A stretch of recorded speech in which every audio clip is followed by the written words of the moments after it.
My father slammed his palm against the mahogany dining table so hard that every crystal glass trembled, and in the sudden silence that followed, he pointed his finger directly at me and said I was a thief. The word hung in the air like smoke from a blown-out candle. Thief. My fork froze halfway to my mouth, a piece of glazed ham suspended in the space between the plate and my lips. I could not move. I could not breathe. Around me, the dining room that had been filled with laughter and Christmas music just seconds before went completely still.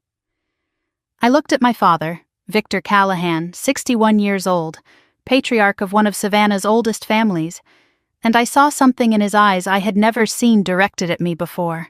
Not disappointment, not frustration, pure, calculated rage.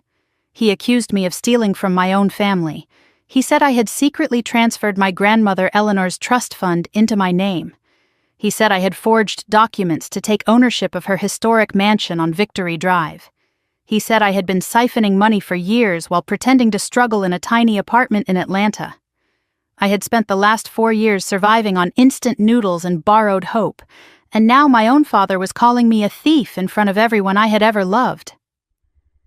The Christmas tree lights blinked cheerfully in the corner, red and green reflections dancing across the horrified faces of my family. Bing Crosby crooned about white Christmases from a speaker somewhere in the living room. The smell of roasted turkey and rosemary still hung in the air, mixing with the pine scent of the fresh-cut tree.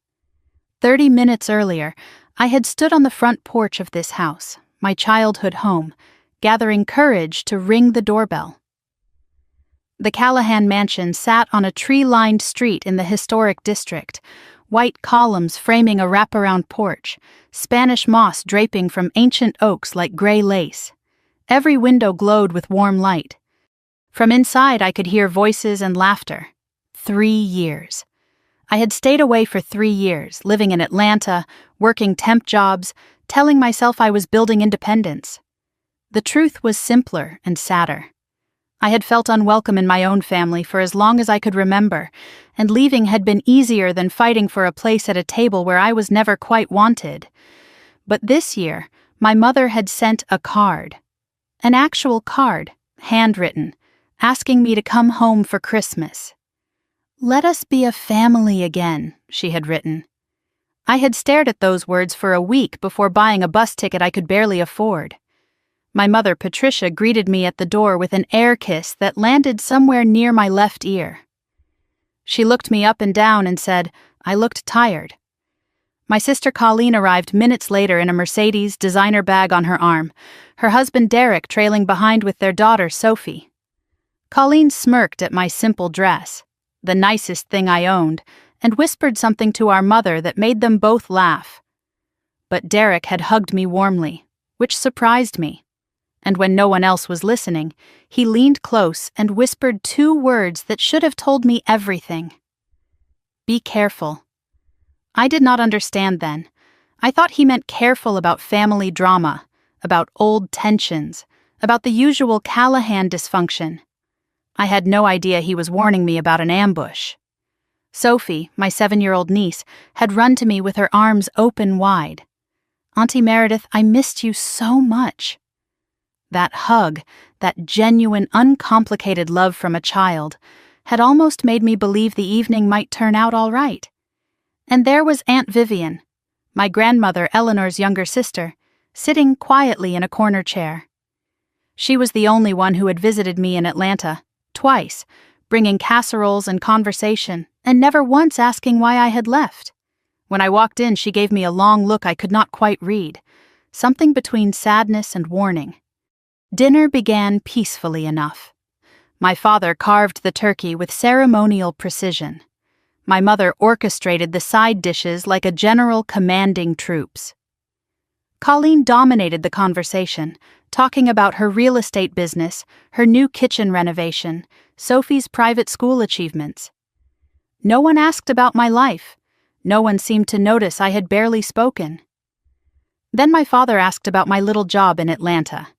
His tone made the word little sound like an insult. I explained I had been doing administrative work, temp positions mostly, saving what I could. Colleen snorted. Still saving, she said. At your age. My mother mentioned grandmother Eleanor then, how she would have wanted us all together for the holidays. I saw Aunt Vivian's hand tighten around her wine glass. Her knuckles went white. I wondered why. And then Sophie, innocent Sophie, looked up from her mashed potatoes and asked a question that made my blood run cold. "Mommy, why did you say Auntie Meredith is in trouble?" Colleen hushed her sharply. Derek's jaw tightened. My stomach dropped. "What trouble?" I wanted to ask. But before I could speak, my father set down his carving knife. He cleared his throat. The room went silent. He looked around the table slowly, letting the tension build, and then he turned his gaze directly to me. That was when he slammed his hand on the table. That was when he called me a thief. Now, frozen in my chair, I watched my mother stand up. Her face wore an expression of practiced disappointment, the same look she had given me 1,000 times growing up when I failed to meet some impossible standard. She shook her head slowly. "We have proof," she said. Her voice was calm and cold. "We have bank statements, transfer records, your signature on documents you thought we would never find." Colleen reached under the table and produced a manila folder. She slid it across to me with something like triumph in her eyes. I recognized that look. She had worn it every time she got me in trouble as children, every time she successfully convinced our parents that something was my fault instead of hers. "Open it," she said. "Go ahead. Explain yourself." My hands were shaking as I opened the folder. Inside were bank statements I had never seen, from accounts I did not know existed, all bearing my name. There were transfer authorizations with signatures that looked like mine but were not quite right. The M was wrong. The way the H connected to the A in Callahan was off. Someone had studied my signature carefully. Someone had practiced. And in that moment, looking at the forgeries, I knew exactly whose handwriting those signatures actually resembled. I looked up at Colleen. She smiled. My mother spoke again. "We are giving you one chance, Meredith. One chance to admit what you did. Sign everything back over to the family. Do it now, and we will not involve the authorities." My father leaned forward. "The police are one phone call away," he said. "Fraud, forgery, theft from your own grandmother's estate. You will go to prison." Colleen added her piece. "We have everything documented. Your signatures, your bank records. There is no way out of this." I looked around the table at the faces of my family. My father's self-righteous rage, my mother's calculated cruelty, my sister's barely hidden triumph.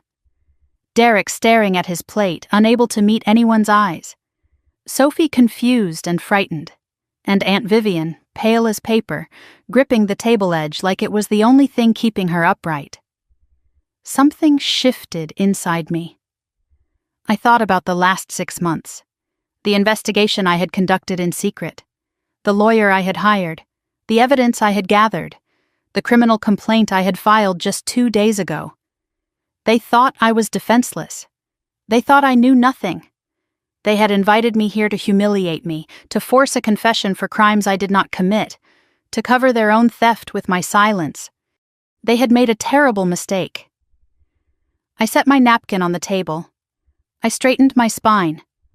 I looked at my mother, who was reaching for her phone, preparing to call the police. And I said the words that made every single one of them freeze. "Go ahead and call them. Actually, you do not need to bother. They should be here in about 5 minutes." The silence that followed my words was absolute. Not the comfortable quiet of a pause in conversation, but the suffocating stillness that comes when the air itself seems to freeze. I watched my father's face shift through 3 distinct expressions in the span of 2 seconds. Confusion first, then disbelief, and finally something I had never seen from him before. Fear. My mother's hand stopped halfway to her phone. Her fingers hovered there, suspended in the space between threat and action, as if she had forgotten how to complete the motion. She stared at me with her mouth slightly open, the carefully constructed mask of maternal disappointment cracking at the edges. "What did you just say?" My father's voice came out rough, stripped of its usual commanding authority. I did not repeat myself. I did not need to. The words hung in the air between us, gaining weight with every passing second. Instead, I folded my hands on the table and waited. Colleen recovered first. She always did. Even as children, she had possessed an almost supernatural ability to adapt her strategy mid-conflict, to pivot from one angle of attack to another without losing momentum. She laughed, a sharp, brittle sound that fooled no one. "She is bluffing," Colleen said. She looked around the table, seeking allies. "This is exactly what I told you she would do. Deflect, confuse, try to turn this back on us. She has been planning this for years. My mother seized on this narrative like a drowning woman grabbing driftwood. Of course she is bluffing." She picked up her phone, her confidence visibly rebuilding. "Meredith, this is beneath you. Making threats you cannot possibly follow through on. I am calling the police right now, and we will see who they believe." She began dialing. I let her. Derek shifted in his chair. I caught the movement in my peripheral vision and turned slightly to look at him. He had gone pale, paler than anyone else at the table. His hands gripped the edge of his seat so hard I could see the tendons standing out against his skin. He knew something. He had known something all along. That whispered warning at the door suddenly made terrible sense. Sophie tugged at his sleeve. "Daddy, what is happening? Why is everyone yelling?" Derek pulled her close, murmuring something I could not hear. But his eyes never left mine. In them I saw not accusation, but something closer to relief. As if he had been waiting for this moment, dreading it, and hoping for it in equal measure. My mother had 911 on her screen. Her thumb hovered over the call button. She looked at me, one eyebrow raised, daring me to back down. I did not back down. I had spent 4 years backing down. 4 years of struggling in a city that did not want me, working jobs that led nowhere, wondering why every opportunity seemed to slip through my fingers like water. 4 years of instant noodles and borrowed hope and sleepless nights in an apartment so small I could touch 3 walls from my bed. I remembered a particular Christmas 2 years ago. I had been working a temp position at a logistics company, filing paperwork for $8.25 an hour. My assignment ended on December 23rd. No warning, no explanation, just a thank you for your service and a final check that barely covered rent. I spent Christmas Eve in my apartment alone, eating ramen noodles with an egg cracked into the broth because I could not afford anything else. I had called home that night. My mother answered on the 6th ring. She sounded distracted, annoyed at the interruption. In the background I could hear laughter, music, the sounds of celebration. I asked if I could come home for the holidays. She said it was not a good time. She said Colleen was hosting this year and the guest list was already finalized. She said maybe next year. Then she hung up. I sat in that cold apartment, listening to my neighbors argue through the thin walls, and I wondered what I had done to deserve being erased from my own family. Now I knew. I had done nothing. That was the point. They had needed me gone. They had needed me struggling, desperate, too poor to ask questions or hire lawyers or look too closely at the inheritance I never knew existed. My mother pressed the call button. The phone began to ring. Colleen leaned forward, triumph bright in her eyes. "You see?" she said to the table at large. "She has nothing. This is a desperate bluff from a desperate woman. By this time tomorrow, she will be in a cell where she belongs." Sophie's small voice cut through the tension. "Mommy, not now, Sophie." "But Mommy," the little girl persisted. She was looking at me with those clear, innocent eyes. "Why did you tell me not to talk about the papers? The ones in Daddy's office with Auntie Meredith's name on them?" The room went still again. Colleen's face drained of color. Derek closed his eyes like a man who had just watched the last domino fall. "Sophie, be quiet." Colleen's voice was sharp enough to cut glass. "But you said it was a secret." Sophie's lower lip trembled. "You said Auntie Meredith was bad, and she took things that did not belong to her. But Auntie Meredith is not bad. She is the nice one. She always sends me birthday cards." Something cracked in my chest. Through everything, through 4 years of exile and silence, I had never forgotten Sophie's birthday. I had sent cards every year, never knowing if they arrived, never receiving acknowledgement. But she had gotten them. She remembered. My mother was speaking into her phone now, her voice tight and controlled. "Yes, I need to report a crime, a theft, family financial fraud.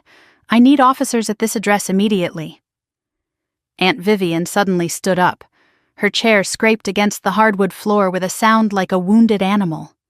Her face was white as paper, her eyes fixed on something none of us could see. "Eleanor knew," she said. Her voice was barely above a whisper. My God, she knew this would happen. "Vivian, sit down." My father's command came out strangled. "This does not concern you." She knew. Aunt Vivian repeated the words like a prayer or a confession. She told me. She made me promise. And I was too much of a coward to say anything. She turned to look at me, and in her eyes I saw tears forming. She saw years of guilt finally demanding release. "I am so sorry, Meredith. I am so sorry." I did not understand what she meant. Not yet. But I filed it away, another piece of a puzzle I was still assembling. My mother ended her call with the police. She set the phone down with exaggerated care and smiled at me. A cold, triumphant smile that did not reach her eyes. "They are on their way," she announced. 20 minutes. I suggest you use that time to think very carefully about your next words." I looked at her, at my father, at Colleen, who was still trying to silence Sophie, at Derek, who sat with his head bowed like a man awaiting judgment, at Aunt Vivian, trembling in her chair. And then I heard it. Distant at first, but growing closer. The sound of a car pulling into the driveway. Then another, doors opening, footsteps on gravel. I smiled. It was not a nice smile. It was the smile of a woman who had spent 6 months preparing for this exact moment. "They did not need 20 minutes, I said, because I called them 2 days ago." The doorbell rang. The police were coming. My family had no idea that I had spent 6 months preparing for this moment. It all started with a letter that was never supposed to reach me. 6 months before that Christmas dinner, I was sitting in my cramped Atlanta apartment when an envelope changed everything. The building should have been condemned years ago. 400 square feet on the 3rd floor of a walk-up with no elevator, stairs that creaked with every step, and a window air conditioning unit that rattled constantly but barely cooled anything during the brutal Georgia summers. My kitchen was so small I could touch both walls with my arms stretched out. I slept on a mattress on the floor because I could not afford a bed frame. That particular evening in June, I had just finished an 8-hour shift at a temp agency doing data entry. My feet ached, my back was sore. My dinner was instant ramen with an egg cracked into it and a handful of frozen vegetables because that was what I could afford. I had checked my bank account that morning. $217 until my next paycheck. Rent was due in 5 days, $650. The math never worked out. 3 years since I had left Savannah. 3 years of silence from my family. No calls, no help, no acknowledgement that I existed. I told myself I was better off. Some nights I almost believed it. My landlord slid the mail under my door because the mailbox in the lobby had been broken for months. Bills, junk mail, a credit card offer I would never qualify for, and one envelope that looked different from the rest. The paper was heavy, expensive. An embossed logo glinted in the lamplight. The letter had been forwarded from my old address, the one I had used before I moved to this particular hellhole. The return address read, First Coastal Bank and Trust, Savannah, Georgia. I could not imagine why a Savannah bank would be writing to me. I did not have any accounts there. I did not have accounts anywhere except a checking account with $43 in it, and a savings account I had stopped looking at because seeing the number made me want to cry. I opened the envelope. The letter was printed on heavy cream-colored paper with a formal letterhead. My name appeared at the top, typed with unnecessary precision. Ms. Meredith Ann Callahan. The subject line read, Unusual Activity Alert. Eleanor Beaumont Memorial Trust. I read those words 3 times. Eleanor Beaumont was my grandmother. She had passed away 4 years earlier. I had been at the funeral, sitting in the back row because no one had saved me a seat with the family. No one had mentioned me during the service. No one had spoken to me afterward except Aunt Vivian, who had held my hand and told me Eleanor had loved me very much. I had never heard of any memorial trust.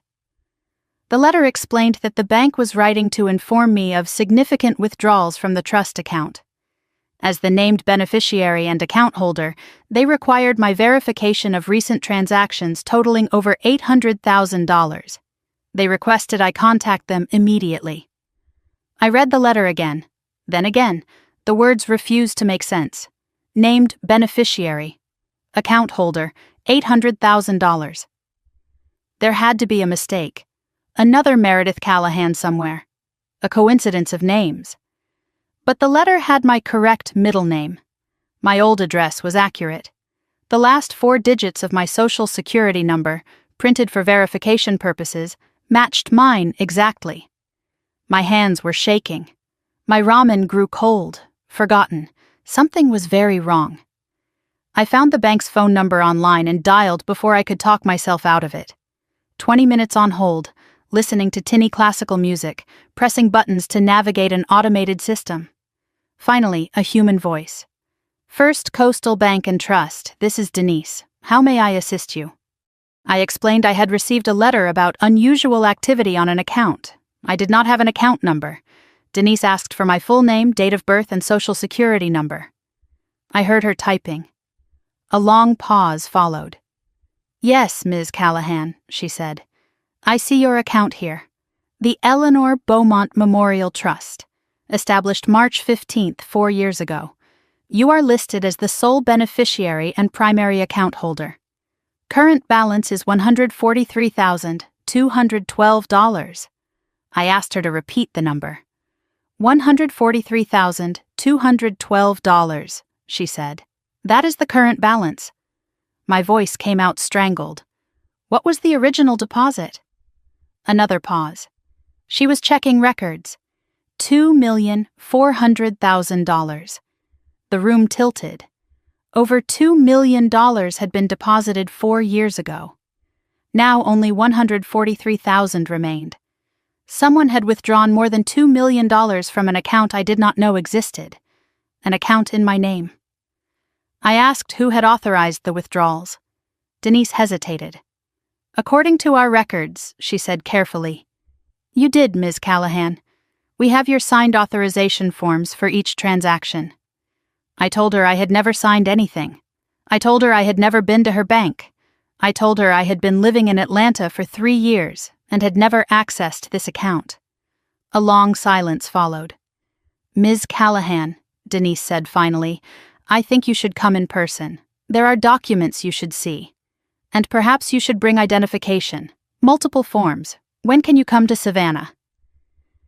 3 days later, I was on a Greyhound bus. 7 hours overnight, the cheapest ticket I could find. $47 I could not spare.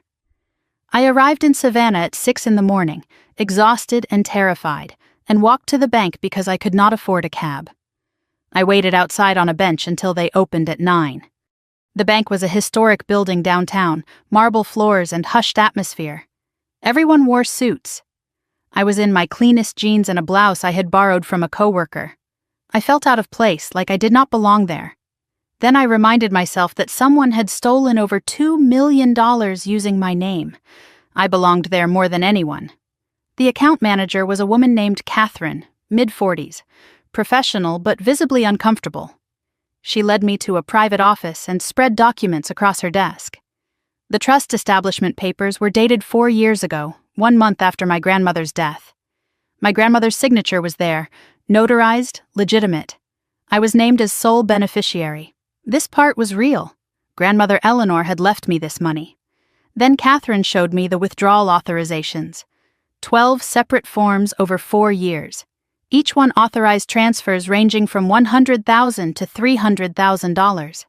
Each one bearing my signature. Each one notarized in Savannah. I stared at my own handwriting. Except it was not my handwriting. It was close. Very close. Someone had studied my signature carefully, but the M was wrong, too looped. The H in Callahan did not connect the way I wrote it. The pen pressure was lighter, more hesitant. And I recognized the style. The same hand that used to forge excuse notes in high school. The same careful imitation that had gotten me grounded for a month when I was 12, blamed for a broken vase I had never touched. Colleen. Catherine showed me where the money had gone. 3 accounts. 2 personal accounts with names redacted for privacy, and 1 business account, Mercer Property Holdings LLC. My blood went cold. Mercer. That was Derek's last name, which meant it was Colleen's company. There is also the matter of the real estate holdings, Catherine said quietly. The Eleanor Beaumont estate on Victory Drive was also in your name. It was transferred 18 months ago to Mercer Property Holdings LLC, grandmother's house, the beautiful historic mansion where I had spent my happiest summers, where she had read to me in the library and taught me to bake in the kitchen and shown me the names of every flower in her garden. They had taken that too. Catherine handed me one more document, a photocopy, slightly faded, the last will and testament of Eleanor Beaumont. I read the provisions with shaking hands. To my son Victor, I leave $10,000 and my forgiveness for his years of neglect. To my granddaughter Colleen, I leave $10,000 and my hope that she learns the difference between wanting and deserving.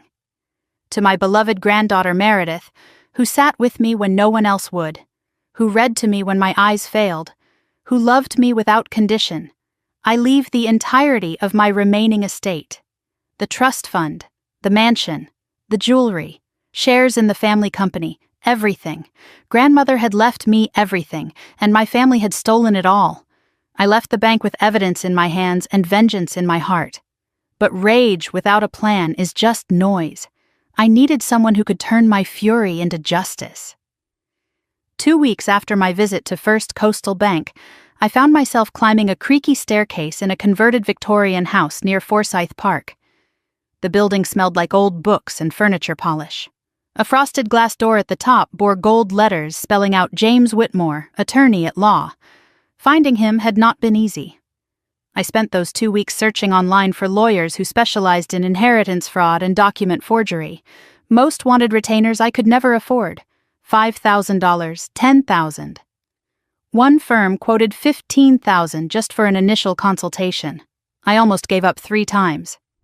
Then I found a legal aid website that mentioned pro bono consultations for fraud victims. One name kept appearing in the forums, James Whitmore. The reviews said he took cases others would not touch. One testimonial stayed with me. He believed me when no one else did. I called his office expecting a receptionist. James answered himself. Small practice, he explained later. Just him and a paralegal.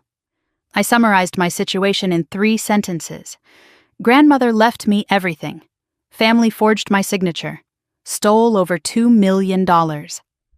A long pause followed. Then he said 5 words that changed my life. Can you come to Savannah? His office matched his voice. No pretense, no polish, just walls of legal books and a desk buried under case files. James Whitmore was 45 years old with salt and pepper hair and reading glasses perpetually pushed up on his forehead. He had been a prosecutor once, he told me. Left the district attorney's office after a case involving a wealthy family who bought their way out of charges. Now he specialized in holding wealthy families accountable. He asked my family name. When I told him Callahan, something shifted in his expression. His eyes sharpened. I have heard stories about them, he said. He did not elaborate, but I understood. In Savannah, everyone knew everyone's secrets.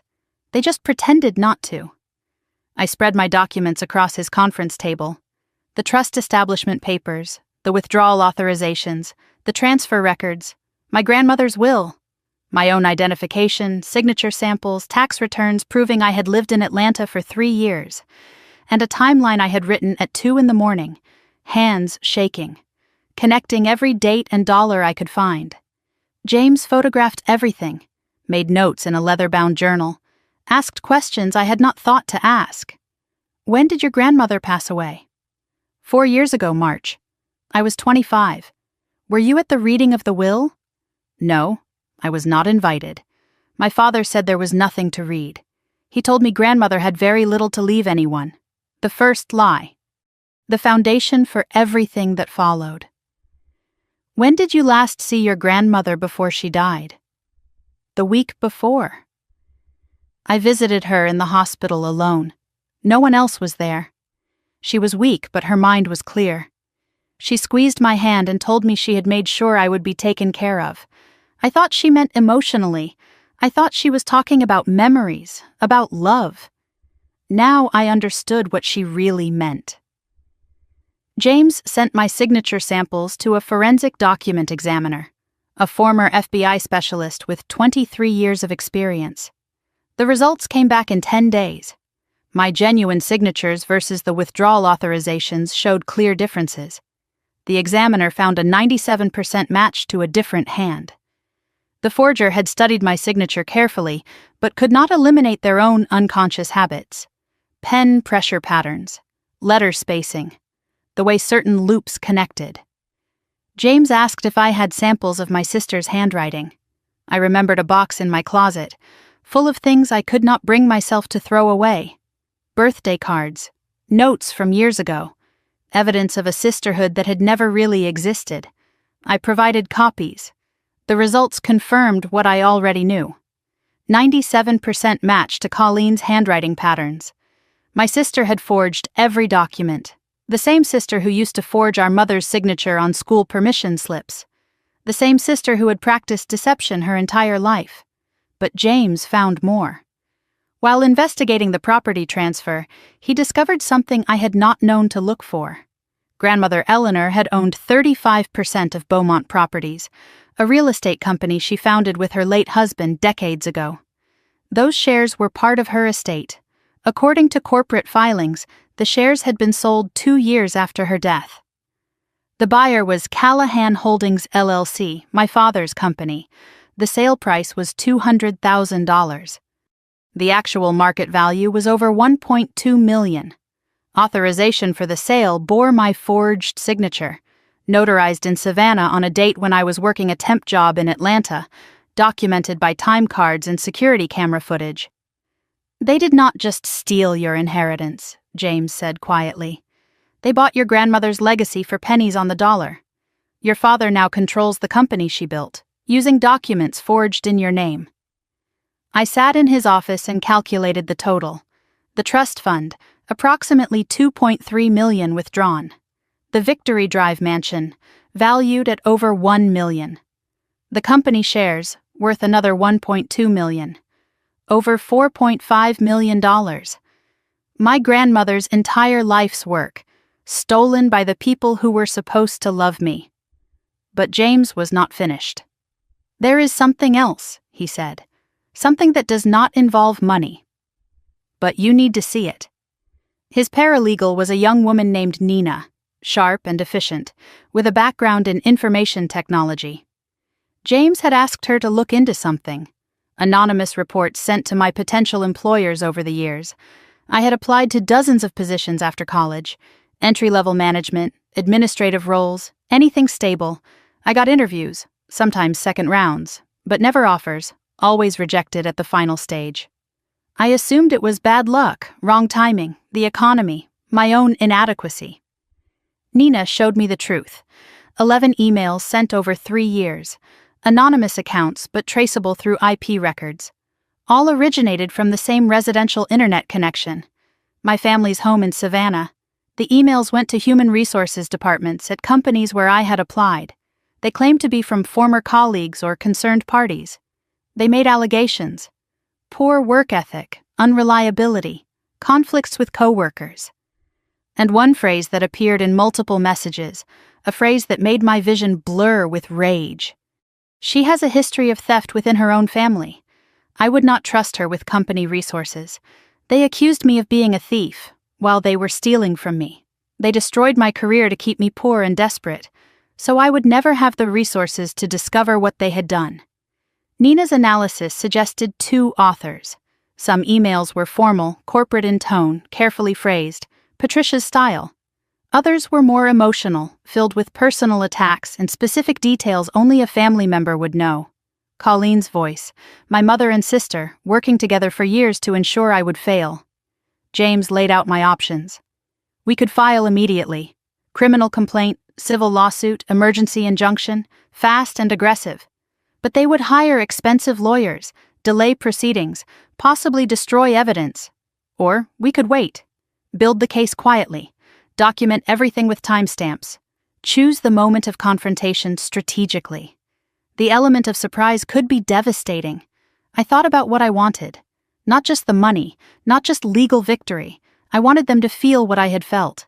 The shock, the helplessness, the betrayal. I wanted to watch their faces when they realized their perfect crime had unraveled. 3 weeks earlier, I had received a Christmas card from my mother. First contact in 2 years. We miss you. Please come home for Christmas. Let us be a family again. An invitation to the scene of the crime. They were so confident I knew nothing. So certain they had won.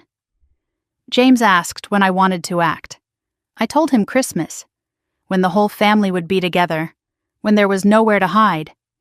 He nodded slowly. A grim smile crossed his face. Then we have work to do. The doorbell rang twice, clear and sharp, cutting through the silence like a blade. No one at the table moved. They sat frozen in their chairs, staring at the foyer entrance as if expecting something monstrous to emerge from the shadows. My father recovered first. He pushed back from the table, straightening his jacket with hands that trembled slightly. I will handle this, he announced. His voice carried the tone of a man reclaiming control of his own home. This is still my house. He walked toward the front door with forced confidence. My mother started to follow, then stopped, uncertain for the first time all evening. Colleen's triumphant expression had dissolved into something more complicated. Confusion. The first flickers of fear. I remained seated. Let them see me calm. Let them wonder. The front door opened. I heard my father's voice, welcoming and authoritative. Officers, thank you for coming. I am Victor Callahan. I was just about to call you myself. We have a situation with my daughter. A male voice interrupted him. Firm, professional, cutting through my father's practiced charm like it was nothing. Mr. Callahan, we are not here on your call. We are here at the request of Ms. Meredith Callahan. The silence that followed was absolute. I heard my father's voice again, smaller now, stripped of its commanding edge. What? Another voice, female this time. Is Ms. Meredith Callahan present? We need to speak with her. I stood slowly, smoothing my dress. Every eye in the dining room tracked my movement. My mother had gone pale. Colleen gripped the edge of the table like she might fall without it. Derek had closed his eyes, his shoulders slumping with what looked strangely like relief. Please come in, I called toward the foyer. We have a lot to discuss. 2 police officers entered the dining room. The man was in his mid-40s, with tired eyes that had seen everything twice. His nameplate read Reynolds. The woman was younger, sharp-eyed and alert. Officer Chen. Both wore the professional demeanor of people about to deliver very bad news. My father followed them into the room, his face a mask of disbelief. He looked at me with an expression I had never seen before. Not anger, not disappointment. Genuine confusion, as if I had suddenly become a stranger. Meredith, he said, what have you done? I did not answer him. Instead, I turned to the officers. Thank you for coming. I know Christmas Eve is not an ideal time. Officer Reynolds nodded. We received your complaint 2 days ago, Ms. Callahan. Given the evidence provided, the district attorney felt this warranted immediate attention. A third figure appeared in the doorway, James Whitmore, my attorney, carrying his familiar briefcase. He wore a professional Navy suit and moved with the calm confidence of a man who had prepared for this moment as thoroughly as I had. Everyone, I said, this is James Whitmore, my attorney. My mother made a small sound, something between a gasp and a whimper. Her face had gone from pale to gray. She recognized the name. James had prosecuted a fraud case against one of my parents' business associates years ago. He had won, decisively. This is outrageous. Colleen found her voice, pitching it toward the officers. This is a private family matter. Our sister has clearly manipulated you with lies. We are the victims here. She is the one who stole from us. Officer Chen's expression did not change. Ma'am, we are here to investigate allegations of fraud, forgery, and embezzlement. Those are criminal matters, not family matters. My mother tried a different approach. She dabbed at her eyes with a napkin, summoning tears with practiced ease. Officers, please. There has been a terrible misunderstanding. Our daughter has always had difficulties. She has never quite fit in. Whatever she has told you, it is not the full story. James set his briefcase on the sideboard and opened it with deliberate precision. Mrs. Callahan, I understand this is difficult, but we have documented evidence of serious crimes. Forgery, fraud, embezzlement, theft of inheritance. These are not misunderstandings. These are felonies. Colleen stood abruptly, pointing at me. This is insane.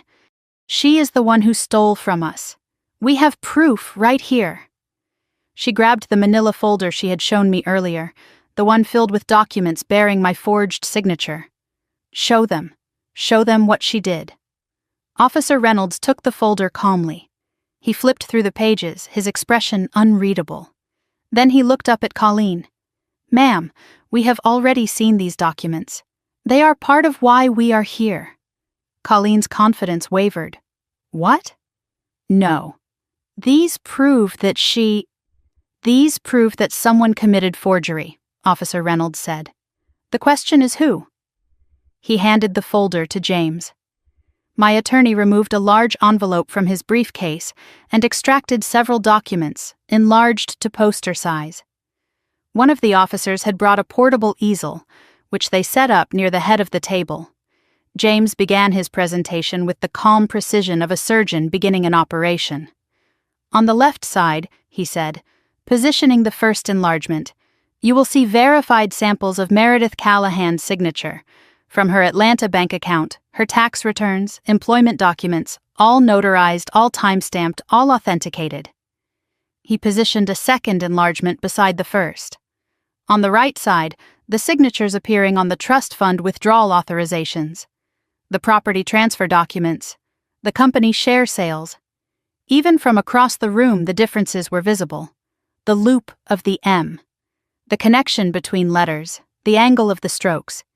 These signatures were examined by a forensic document specialist, James continued, a former FBI analyst with 23 years of experience. His conclusion is that there is a 97% certainty these are two different hands. The documents your family presented as evidence of Meredith's theft are actually evidence of forgery against her. My father's face had turned the color of old brick. He gripped the back of his chair, knuckles white. Experts can be wrong, he said. Experts can be bought. This proves nothing. James ignored him and produced another document. The withdrawal authorizations are dated across 4 years, each one supposedly signed by Meredith in Savannah. But we have records showing Meredith's location on each of those dates. He displayed a timeline. Employment records from Atlanta temp agencies, apartment lease documentation, bank card transactions made in Atlanta on the same days the documents were supposedly signed in Savannah. One date showed medical records from a doctor's appointment 250 miles away. Meredith could not have signed these documents in Savannah, James said, because she was in Atlanta. Someone else signed her name. Someone committed fraud. I watched my family's reactions. My father's jaw clenched and unclenched. My mother had stopped crying, her face now a mask of calculation. Colleen's eyes darted around the room, looking for escape routes that did not exist. Under the table, I caught a glimpse of her hands moving. She was texting someone on her phone, hidden beneath the tablecloth. Derek sat motionless, staring at the evidence with an expression of grim resignation. He had known. Maybe not everything, but enough. Enough to warn me when I arrived. Enough to look relieved when the police walked in. Sophie had fallen asleep on a couch in the corner, exhausted by the tension she could not understand. Small mercies. Aunt Vivian spoke for the first time since her cryptic outburst earlier. Her voice was quiet but steady. How much did they take? James consulted his notes. Over $2.3 million from the trust fund. A historic mansion valued at over $1 million. Company shares worth approximately $1.2 million. Total documented theft exceeds $4.5 million. The number landed like a bomb. Even Officer Chen's professional composure flickered slightly. My mother made one last attempt. Officers, please. My daughter is clearly disturbed. She has concocted this elaborate fantasy to hurt her family. Whatever documents this lawyer has produced, they are fabrications. We are the victims here. Officer Reynolds looked at her for a long moment. Then he turned to James. Mr. Whitmore, do you have documentation of when these forgeries were allegedly committed?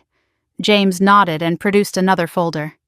Every withdrawal, every transfer, every signature. Dated and time-stamped. Cross-referenced with Meredith's verified location records. Notary logs that show discrepancies. Printer metadata that reveals documents were created months after their supposed execution dates. He laid each piece of evidence on the table, building a wall of proof that grew higher with every document.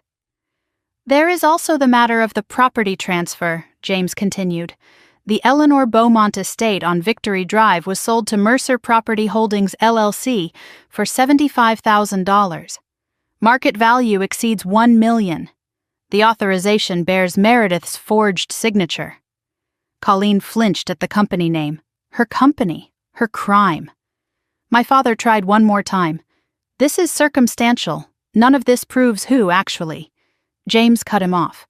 We also have IP records tracing anonymous emails sent to Meredith's potential employers over 3 years. Emails that destroyed her career with false allegations, all originating from this address.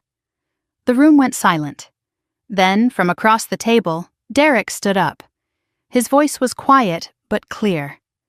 I have information. Things I should have said a long time ago. There is a safe in the study. I know the combination. And what is inside will answer every question you have. Derek led the way to the study, Officer Reynolds beside him. The rest of us followed in a strange procession through the darkened hallway. My father's footsteps were heavy behind me. My mother's heels clicked against the hardwood in an unsteady rhythm. Colleen had gone silent, her face pale in the dim light. The study had been my grandmother's favorite room.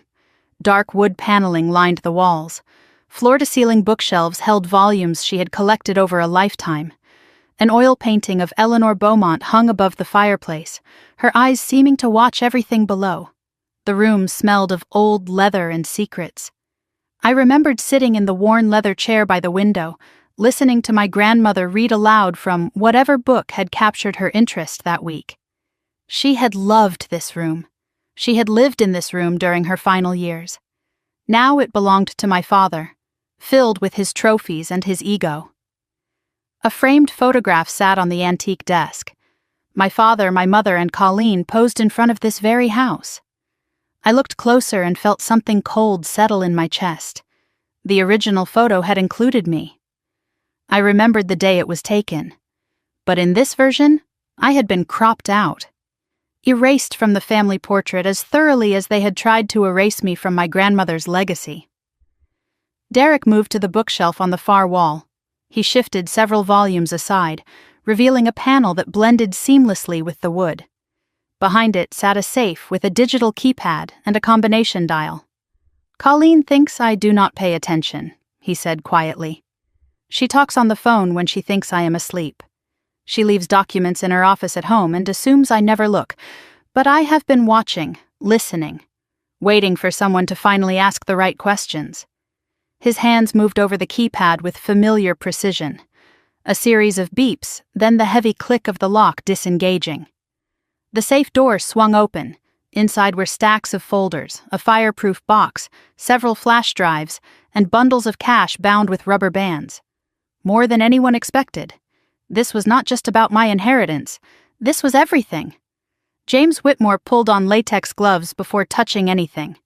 Evidence handling, he explained. He began removing items one by one, photographing each before setting it on the desk. Officer Reynolds took notes while Officer Chen observed from the doorway, keeping watch on the rest of the family. The first discovery confirmed what I already suspected. Trust fund withdrawal authorizations, all 12 of them bearing my forged signature.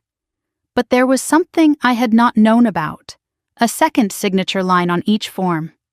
Witnessed and approved by Patricia Callahan. My mother's genuine handwriting, no forgery. She had signed every single withdrawal herself. I stared at her signature. All those years of claiming the family was struggling. All those times she told me they could not help with my rent or my bills or my groceries.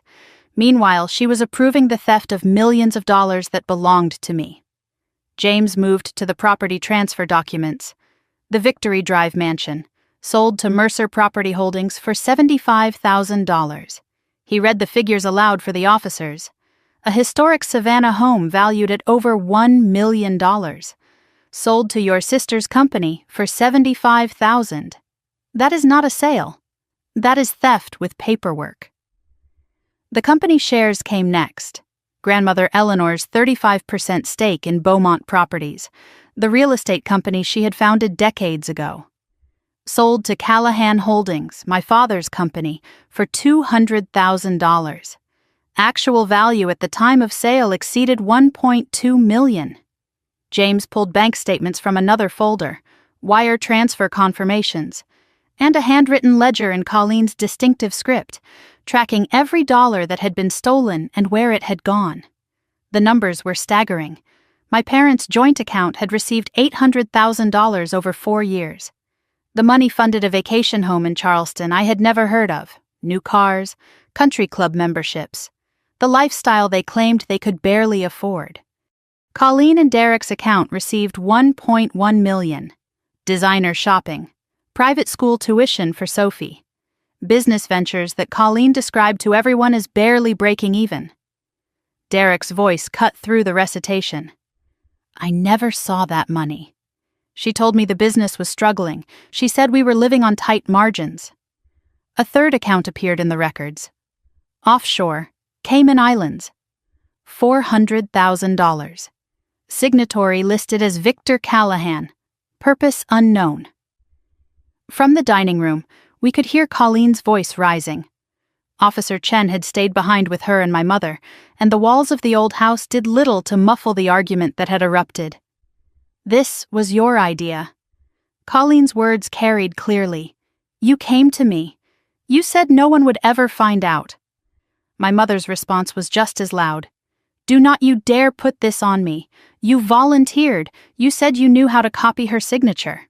You said it was easy. My father's face had gone gray. He gripped the doorframe of the study, watching the evidence pile up, listening to his wife and daughter tear each other apart. James found something else in the safe. A folder marked in handwriting I did not recognize. Eleanor, it read. Destroy. Inside were medical records from my grandmother's final weeks, power of attorney documents naming my father as decision-maker. The POA was dated 1 week before Eleanor's death. Her signature was shaky, barely legible. A doctor's note was attached. Patient exhibits signs of confusion. Decision-making capacity questionable.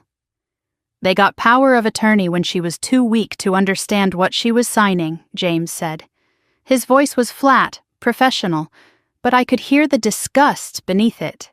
Then they used it to access accounts and position themselves to take everything, before she even died. A smaller piece of paper was clipped to the POA, a handwritten note in Eleanor's trembling script. Victor will not tell me what I signed. Something is wrong. V knows. V will help MV Vivian. My grandmother had reached out to her sister. She had known something was wrong. She had tried to protect me, but she had been too weak, too confused, too manipulated by the people who should have protected her. I thought about my grandmother in that hospital room, surrounded by family who only wanted to know what they could take, dying alone except for the granddaughter they would spend years trying to destroy. We returned to the dining room. The scene that greeted us was nothing like the elegant Christmas dinner that had begun the evening. My father slumped in his chair, his face in his hands. My mother stared at nothing, her makeup ruined, her fingers clutching the pearl necklace at her throat. Eleanor's pearls. Pearls that were supposed to come to me. Colleen sat rigid and silent, her earlier hysteria replaced by something colder. She was calculating even now, I realized, looking for angles, for escape routes, for someone else to blame. Sophie remained asleep on the corner couch, Derek's jacket draped over her small form. The one innocent person in the room, mercifully unaware of the destruction around her. Officer Reynolds spoke. "We have sufficient evidence to proceed. Based on the documents recovered and the prior complaint filed by Ms. Callahan, we have probable cause for arrest." Colleen's head snapped up. "Arrest! You cannot arrest us. It is Christmas." Officer Chen began reading rights. "You have the right to remain silent. Anything you say can and will be used against you." My mother let out a sound like a wounded animal. She slid from her chair, dropping to her knees in front of me. Her hands grasped at my dress.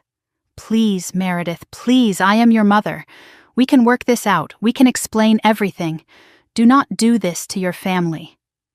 I looked down at her, at the woman who had signed away my inheritance, who had helped destroy my career, who had erased me from family photographs and Christmas dinners and every moment that mattered. "You stopped being my family," I said, "the day you decided I was worth more as a victim than a daughter." Aunt Vivian stepped forward. Her hands were trembling, but her voice was steady. "Before anyone goes anywhere, there is something Meredith needs to see."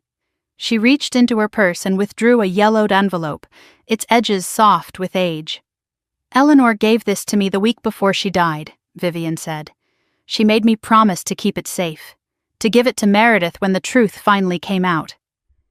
She held the envelope toward me. I saw my grandmother's handwriting on the front. Just 2 words. "For Meredith." The wax seal crumbled under my thumb like 4 years of lies finally giving way. Inside the yellowed envelope were 3 pages, covered front and back, in my grandmother's elegant handwriting. The same handwriting that had labeled birthday presents when I was a child. The same script that had signed permission slips when my parents forgot. The same hand that had written me letters during my first year of college when I was homesick and alone, and wondering if anyone in my family actually cared. "Everyone should hear this," I said. She wanted everyone to know. The room had gone silent.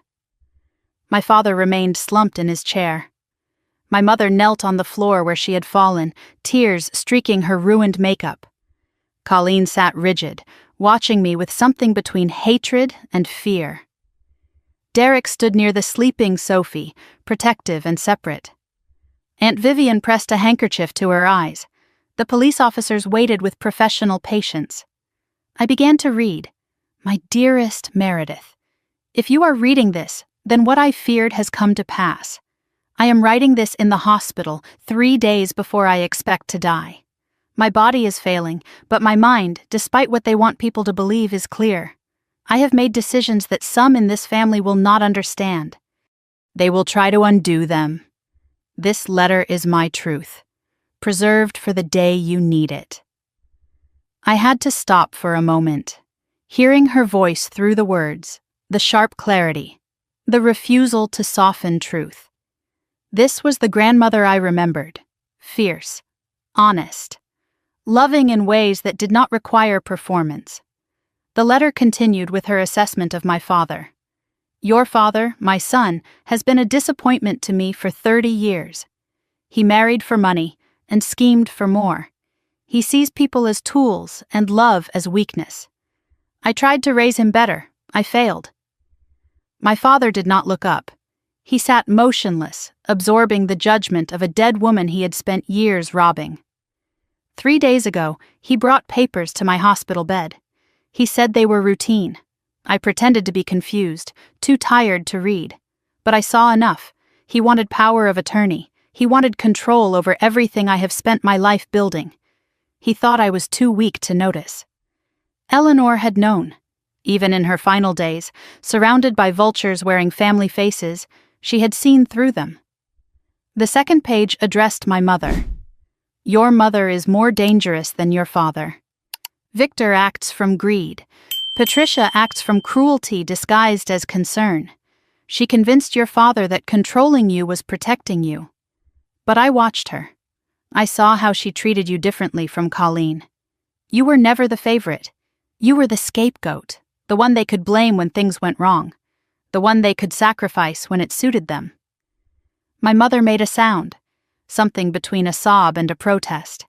She had always portrayed herself as the gentle peacemaker, the loving mother caught between difficult children. The letter stripped that mask away. Eleanor's words about Colleen were the harshest of all. Colleen learned well from her parents. She has your mother's manipulation and your father's ambition.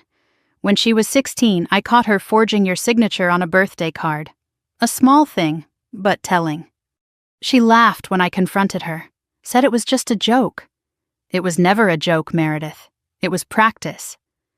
I looked at my sister. She had gone pale, her calculated composure finally cracking. Eleanor had seen the pattern decades ago, had watched it develop, had tried to warn me in her own way. The letter explained why she had chosen me. You are different from them, Meredith. I do not know how, but you are. When I was sick, you came. Not for the will, not for the money. You came because you loved me. You read to me when I could not see the words myself. You held my hand through the long nights when no one else visited. You are the only one who saw me as a person, not an inheritance. Tears were falling now, blurring the words.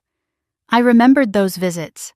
Driving 4 hours each way, sleeping in the hospital chair, reading Jane Austen aloud because Eleanor said it reminded her of her mother. I had thought no one noticed. No one cared. But she had seen everything. The third page contained Eleanor's warnings. Vivian told me something that broke my heart. They have been sabotaging your future. Anonymous letters, phone calls, Patricia and Colleen working together to ensure you never succeed. They want you dependent. Dependent people do not ask questions. They want you poor. Poor people cannot afford lawyers. Colleen's voice cut through the reading. She is lying. Grandmother was confused, demented. That letter is forged. Meredith wrote it herself to frame us. Aunt Vivian spoke before I could respond. I was there when Eleanor wrote it, Colleen. I watched her write every word over 3 nights. I witnessed her seal it with her own ring. And I have the hospital's visitor log showing you never came to see her. Not once in her final month. Meredith was there alone. The silence that followed was absolute. I returned to the letter for Eleanor's final instructions. I changed my will 3 times in my final year. Each time Victor found out. Each time he tried to intervene. This final version was done in secret, with a lawyer he does not know. The trust, the house, the company shares. Everything is meant for you. If they try to take it, fight. You have more strength than you know. Eleanor had prepared for this battle. She had known it would come. She had armed me the only way she could, with documentation and truth, and the memory of her belief in me. Colleen suddenly stood. This is ridiculous. We do not have to listen to this. That letter proves nothing. It is the ramblings of a dying woman who did not know what she was doing. James Whitmore stepped forward. Actually, the letter is corroborated by every piece of evidence we have gathered, the forged signatures, the fraudulent transfers, the career sabotage emails traced to this house. He opened another folder. Since we are discussing full disclosure, we have records of 11 anonymous emails sent to companies where Meredith applied for employment over 3 years. Writing analysis suggests 2 authors, some formal and corporate, some more emotional and personal. He looked at my mother. The formal ones match Patricia's communication patterns. Then at Colleen. The emotional ones contain details only a family member would know. One line from the emails was highlighted on the page he held up. She has a history of theft within her own family. I would not trust her with company resources. The same accusation they had made tonight. They had been rehearsing it for years, poisoning my reputation in advance, so that if I ever discovered the truth, no one would believe me. Colleen broke. This was your idea. She whirled on our mother. You came to me. You said we needed to protect the family. You said Meredith would waste the money. You said grandmother owed us more than she left us. Patricia scrambled to her feet. Do not put this on me. You volunteered to do the signatures. You said you had practiced. You said it was easy. I did what you told me to do. Colleen's voice rose to a scream. You and Dad planned everything. I just executed it. Officer Reynolds stepped between them. Ma'am, are you stating that you were instructed by your parents to forge documents? Colleen froze. The realization of what she had just admitted dawned on her face. I want a lawyer. You will have one. But what you have said has been noted. The officer turned to his partner. Officer Chen, please read the formal charges. She stepped forward, pulling papers from a folder. Victor Callahan, Patricia Callahan, Colleen Mercer. You are being served summons to appear for questioning regarding allegations of fraud, forgery, embezzlement, and potential elder abuse in connection with the estate of Eleanor Beaumont.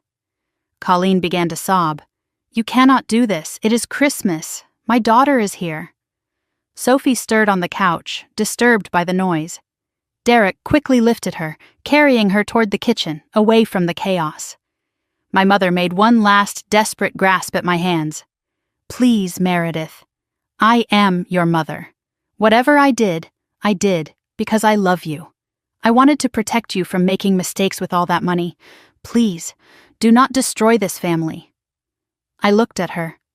At the woman who had signed away my inheritance, who had helped write emails calling me a thief, who had kept me poor and struggling while she bought vacation homes with my grandmother's money.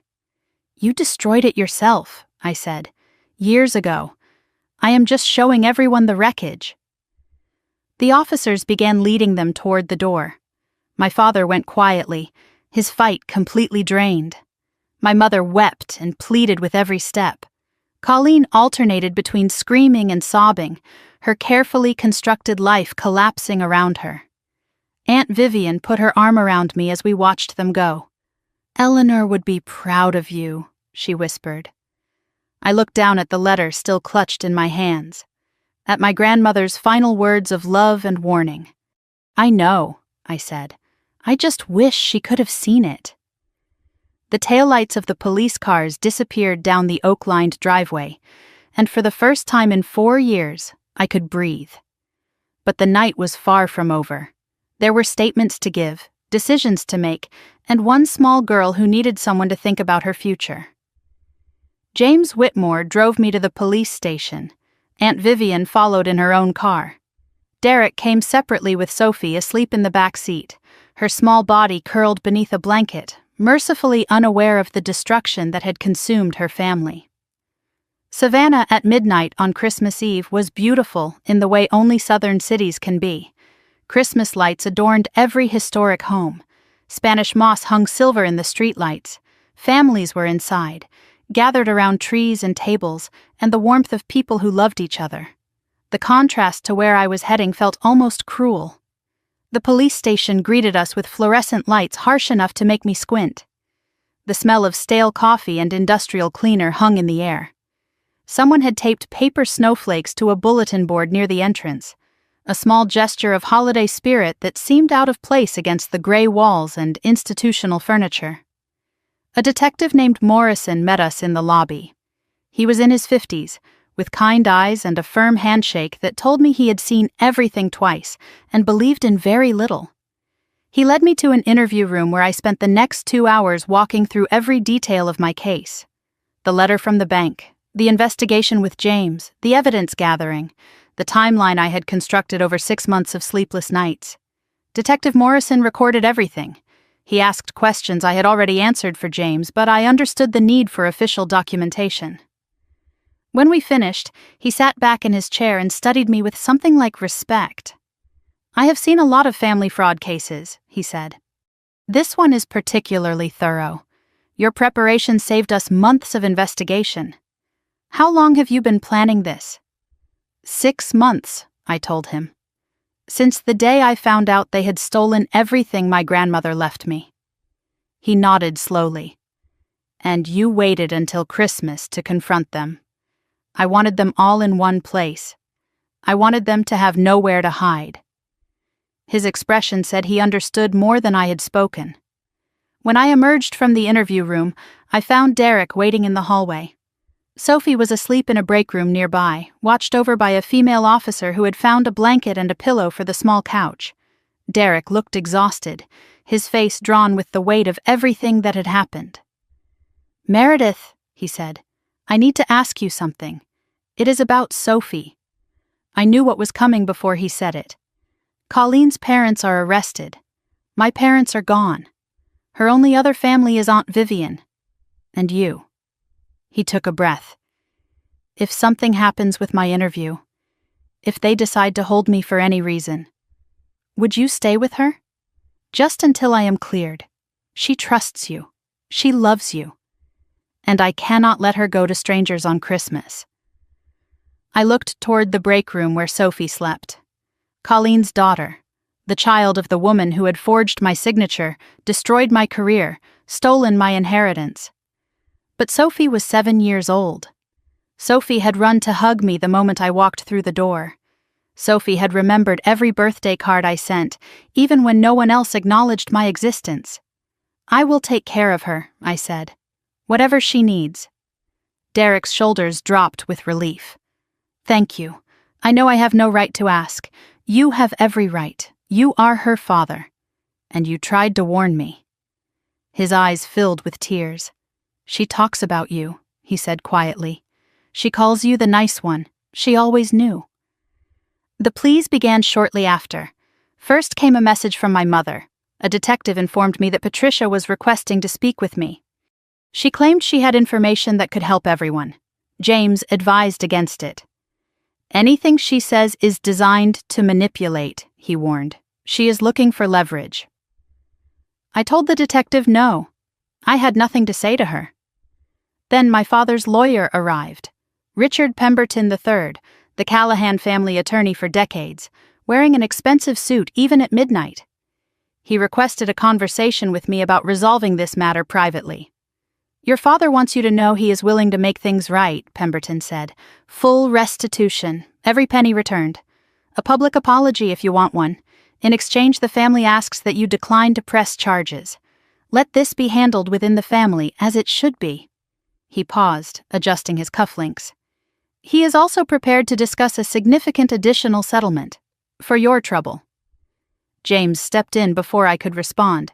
"Mr. Pemberton, your client is facing criminal charges filed by the state. Ms. Callahan's cooperation is a factor, but she does not control prosecution. And frankly, this conversation borders on witness tampering." I looked at Pemberton directly. 4 years. I spent 4 years wondering why I could not succeed. I ate ramen while they bought beach houses. I borrowed money for bus tickets while they drove luxury cars. And now he wants to buy his way out. I stood up. "Tell him no. Tell him there is no amount of money that purchases my silence. Tell him I am not for sale. I never was. That is why they had to steal from me." Pemberton left without another word. The final approach came in the form of a handwritten letter from Colleen, passed through an officer. I recognized the handwriting immediately. The same hand that had forged my signature 100 times. The letter claimed she had been coerced. Our parents had forced her participation. She begged me to remember the good times we had shared as sisters.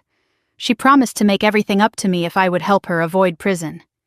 I read it twice, searching for anything genuine, any acknowledgement of what she had done, any real remorse. I found only manipulation dressed in sisterhood. I handed the letter to James. For the file, evidence of her attempting to influence a witness. In the early hours of the morning, I found myself alone with Aunt Vivian in a break room. Sophie was still sleeping. Derek was completing his statement. James was handling paperwork. For the first time all night, there was quiet. "I need to tell you something," Vivian said, "while I still have the courage." She wrapped her hands around a coffee cup that had long gone cold. I should have spoken years ago. I did not. And I am sorry. She told me everything. How Eleanor had confided in her during those final months. How she had learned about the suspicious documents, the pressure Victor was applying, the career sabotage. Eleanor had made her promise to protect me if something happened. But after Eleanor died, Victor came to me, Vivian said. He told me that if I ever revealed what I knew, he would destroy me too. He knew things about me. Mistakes I made when I was younger, financial troubles, a relationship I kept hidden. He said he would expose everything, ruin my reputation, my friendships, my place in this community. Her voice broke. I was a coward. I chose my comfort over your future. I watched you struggle for 4 years. I could have stopped it. I did not. I sat with her words. The anger was there, underneath everything. Vivian could have saved me years of suffering. A single phone call, a single conversation, and my life would have been completely different. But looking at her now, I saw someone else Victor had victimized. Another person trapped by fear. You kept Eleanor's letter safe, I said finally, when they would have destroyed it. You came forward when it mattered most. I wish I had been braver, she whispered. He controlled all of us in different ways. At least you broke free. The clock on the wall showed midnight had passed. Christmas Day had begun in a police station. Detective Morrison returned with an update. All 3 had been formally booked. Victor, Patricia, and Colleen. Bail hearing scheduled for December 26th. Charges filed included multiple counts of fraud, forgery, and embezzlement. Elder abuse charges were pending further investigation. The district attorney is personally involved, Morrison added. This is going to be a major case. He asked the question I had been waiting for. Ms. Callahan, you have cooperated fully. The state will proceed regardless of your wishes. But I need to ask formally, do you wish to pursue civil recovery alongside the criminal prosecution? You have the right to seek full restitution through civil court. Given the evidence, you would likely win. But it means years of trials, depositions, public testimony. It is your choice. James spoke quietly beside me. You do not have to decide tonight. But I already knew. I thought about the 4 years of struggling, the ramen dinners, the rejected job applications, the nights I lay awake wondering what was wrong with me. I thought about my grandmother, alone in her hospital bed, trying to protect me even as death approached. I am not walking away, I said. I am pursuing everything. Criminal prosecution, civil recovery, full accountability. Detective Morrison nodded. Then we will see you at the courthouse. Outside the window, the first light of Christmas morning crept over Savannah. My gift this year was not wrapped in paper or ribbon. It was harder and colder and more valuable than anything under a tree. It was justice. And I was going to see it through. I had promised myself justice. It took 12 months, but I kept that promise. 1 year after that Christmas Eve, I stood in a Savannah courtroom and watched my family's empire finally collapse. The Chatham County Courthouse was a historic building, all polished wood and high ceilings, and the weight of 1,000 verdicts rendered within its walls. December cold pressed against the tall windows. I sat behind the prosecution table with James Whitmore beside me, no longer just my lawyer but a trusted friend forged in the fire of this battle. Aunt Vivian occupied a seat in the gallery. Derek sat a few rows back, his presence a quiet show of support. Sophie was not there. We had agreed to protect her from this. The judge called the proceedings to order. My father went first. Victor Callahan had spent months fighting the charges, hiring expensive attorneys, filing motion after motion, delaying the inevitable. In the end, the evidence was overwhelming. He pled guilty to reduced charges in exchange for the prosecution not pursuing the maximum sentence: fraud, embezzlement, conspiracy to commit forgery. The judge read each count aloud. 4 years in federal prison. Eligible for parole in 2. Full restitution ordered for all documented theft. When the sentence was announced, my father did not look at me. He stared at the table in front of him, a broken man in a suit that no longer fit his shrunken frame. The patriarch who had ruled the Callahan family for decades had been reduced to a number in the federal prison system. My mother came next. Patricia had pled no contest, unable to face the prospect of trial testimony that would expose every detail of her cruelty. Conspiracy to commit fraud. Obstruction of justice. Her lawyer cited severe anxiety and depression as mitigating factors, the same excuses she had once used against me, now deployed in her own defense. 18 months, suspended to probation. She would surrender her passport, attend mandatory therapy, report to a probation officer weekly. The social queen of Savannah would spend the next year and a half under court supervision. Colleen fought the longest. 8 months of motions and delays and attempts to shift blame. She hired 3 different lawyers. She tried to negotiate immunity in exchange for testimony against our parents. Nothing worked. The evidence was too thorough. The documentation too complete. Forgery, fraud, embezzlement, identity theft. The charges stacked up like bricks in a wall. 3 years in state prison. When the verdict was read, my sister screamed. She pointed at me across the courtroom, her face twisted with rage. "This is your fault," she shrieked. "You did this to me." Bailiffs had to restrain her. The same finger that had pointed accusations at me over Christmas dinner now pointed from behind handcuffs. I watched them lead her away. I felt no triumph, only exhaustion, emptiness, and something like grief, not for them. For the family I had never really had. For the illusion finally and completely buried. The civil case settled 3 months after the criminal convictions. My family's lawyers knew they could not win. The only question was how much I would recover. The accounting took weeks. The trust fund had originally held $2.4 million. $143,000 remained when I discovered the theft. Restitution was ordered for the full amount, but reality intervened. My parents' assets were liquidated. Their Savannah home sold. The vacation property in Charleston seized. After legal fees and debts, the actual recovery came to approximately $1.1 million. The Victory Drive mansion was restored to my name. Mercer Property Holdings dissolved. The house my grandmother had loved, the home where I had spent my happiest childhood summers, was mine again. But 4 years of neglect showed in every corner. Peeling paint, overgrown gardens, a roof that leaked when it rained. It would take time and money to restore what they had allowed to decay. The company shares were more complicated. Grandmother Eleanor's 35% stake in Beaumont Properties returned to me, but the company itself had suffered. My father's mismanagement combined with the scandal had diminished its value significantly. Still, it was viable. It was my grandmother's legacy. And now I had a voice in the company she had built. The total recovery approached $2.3 million. Less than half of what had been stolen. Some theft leaves scars that money cannot heal. 4 years of career opportunities lost. The promotions I never received. The connections never made.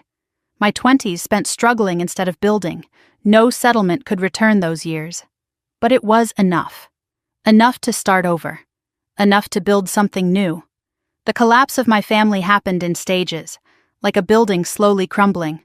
My father reported to federal prison in March. Before he left, Callahan Holdings declared bankruptcy. Assets were seized, business relationships evaporated. The man who had once threatened to destroy Aunt Vivian could not even save himself. My mother moved into a small apartment on the outskirts of Savannah. Her former friends stopped returning calls.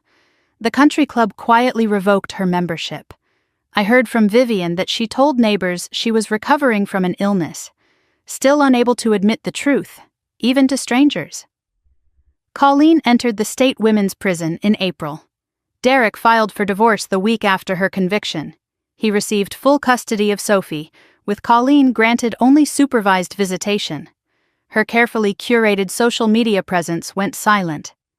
The perfect life she had projected to the world, revealed as performance over substance. Derek moved to a modest house in a different neighborhood. He found legitimate work, building something real instead of living off stolen money. Away from Colleen's shadow, he became the father he had always wanted to be. I moved into my grandmother's house in January, 1 year and 1 week after that Christmas Eve. The moving truck held everything I owned from my Atlanta apartment. It did not take long to unload. 4 years of struggling had not left me with much. Walking through the mansion felt like stepping into memory. Dust sheets covered the furniture, cobwebs gathered in corners. But beneath the neglect, I could see the bones of something beautiful. The library where Eleanor had read to me. The kitchen where we baked cookies together. The garden where she taught me the names of flowers. I found her study on the second floor, a small room off the main bedroom that my father had never used. He considered it too feminine, too much like her. I opened the door and felt her presence wash over me. Her writing desk sat by the window, untouched. Drawers held papers, letters, photographs. And in the bottom drawer I found a box labeled in her handwriting. For Meredith, when you are ready. Inside were letters, dozens of them, all addressed to me. All dated over 4 years, one for each month since her death. All unsent. My hands trembled as I realized what I was looking at. These were not written after Eleanor died. That was impossible. The dates stretched years past her death. She had written them before, prepared them in advance.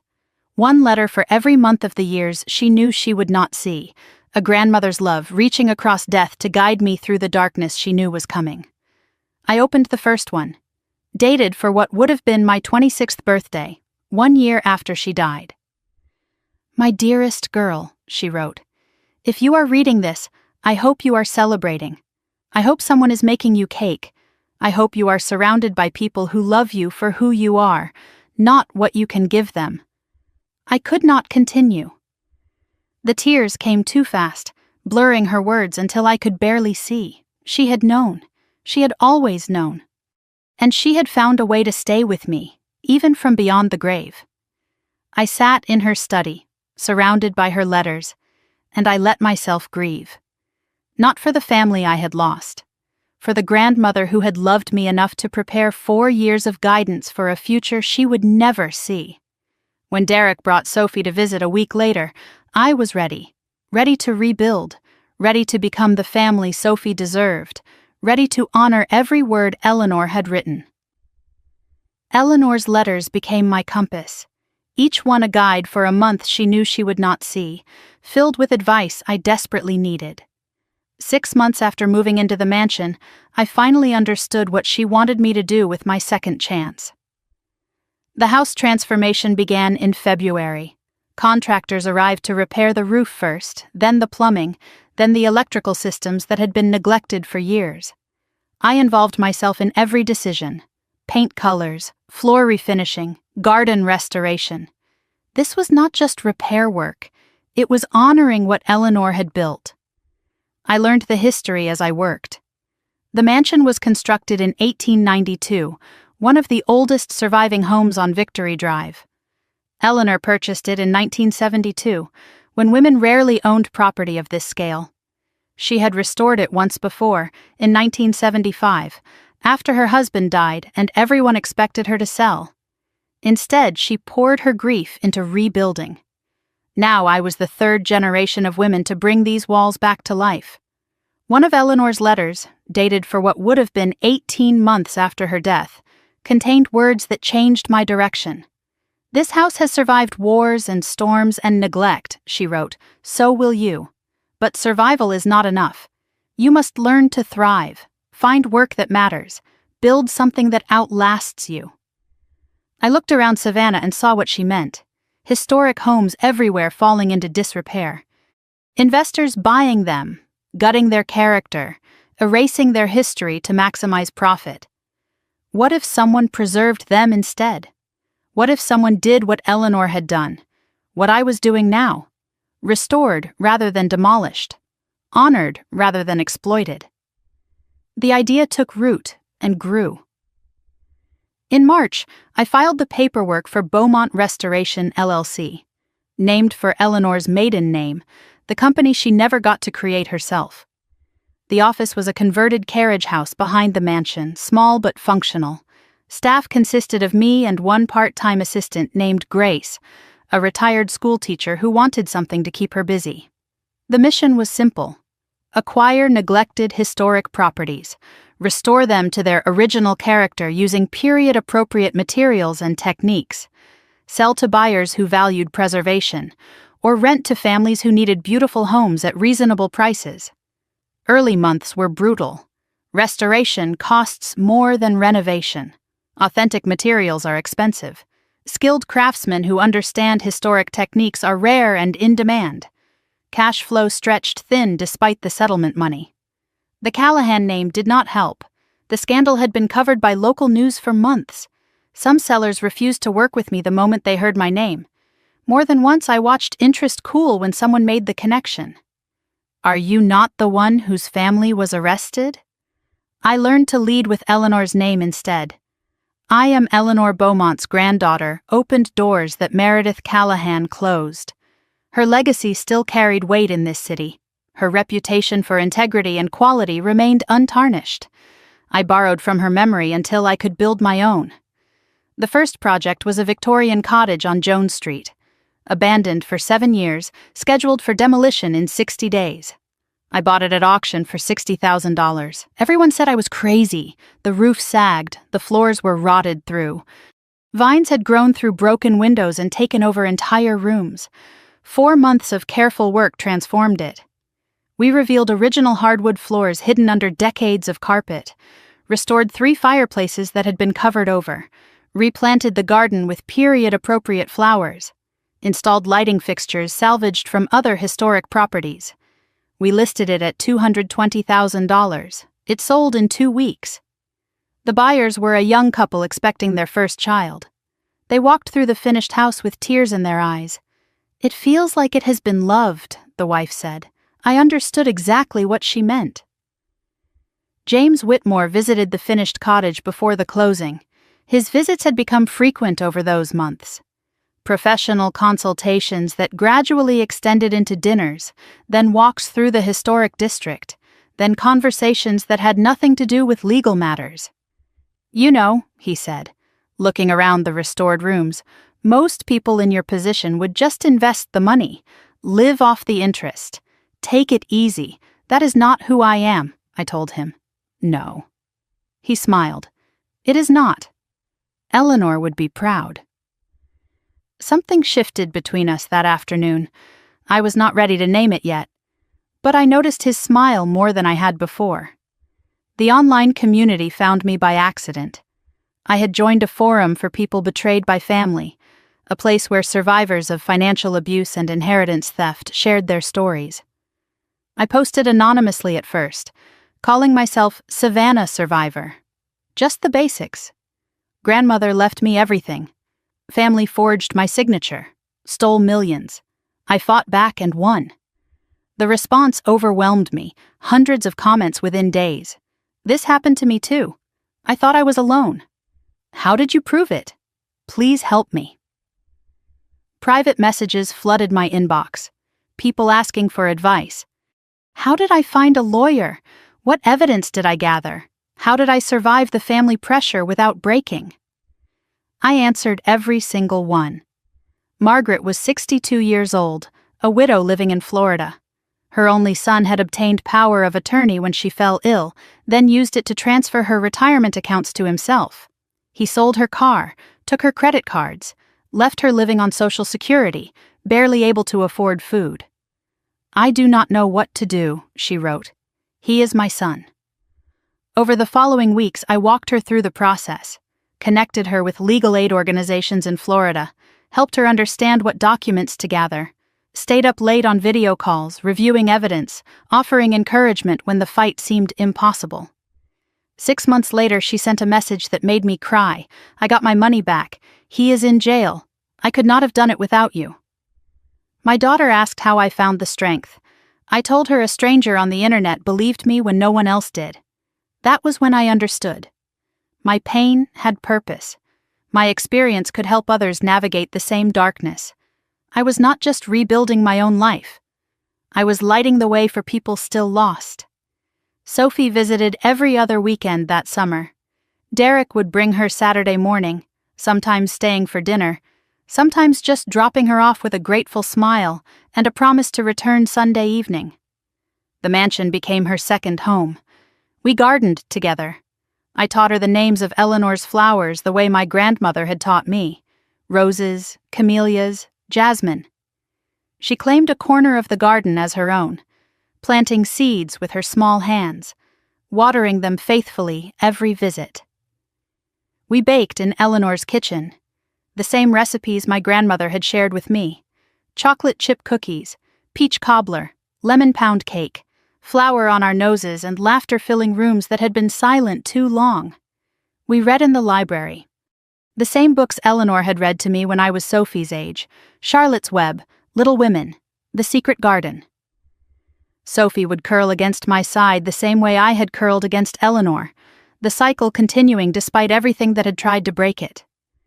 One August afternoon, sitting on the porch swing, Sophie asked the question I had been dreading. "Auntie Meredith, when is Mommy coming home?" I took a breath. Colleen had 2 more years left on her sentence. Sophie understood a way, but not the reality of prison. "Your Mommy still has to stay where she is for a while," I told her. "She made mistakes, and she has to finish her consequence. But she loves you, and you will see her again." Sophie was quiet for a long moment. "Daddy says you are stronger than Mommy. He says that is why she was mean to you." "People are not mean because they are weak," I said carefully. "They are mean because they are scared." "Were you scared?" "I was terrified for a long time. You do not seem scared now." I pulled her closer. "I am not. Because I found people worth being brave for." December came, our first real Christmas in the restored mansion.